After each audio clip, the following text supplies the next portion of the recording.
Tadi ngomong sama Pak Prabowo, kan rutin rapat kabinet. Tapi tadi ngobrol ya.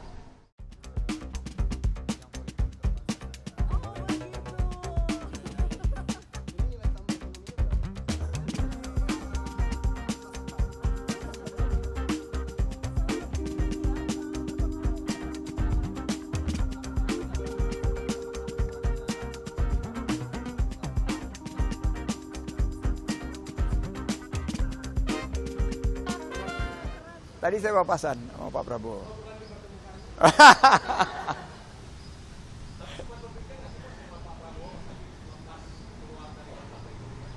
Tadi ngomong sama Pak Prabowo, kan rutin rapat kabinet. Tapi tadi ngobrol ya, bertukar salam dan saya hormat sama dia. Dia senior saya, banyak belajar dari Pak Prabowo sosoknya dan sekarang menjadi anggota kabinet senior dari Pak Presiden dan mitra kerja saya juga, tetangga kebetulan, tetangga rumah dan tetangga kantor juga, jadi sangat dekat.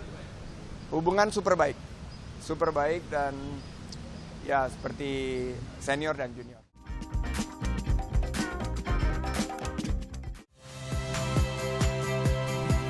Saya Yasir Neneama. Saksikan program-program Kompas TV melalui siaran digital, pay TV dan media streaming lainnya. Kompas TV, independen, terpercaya.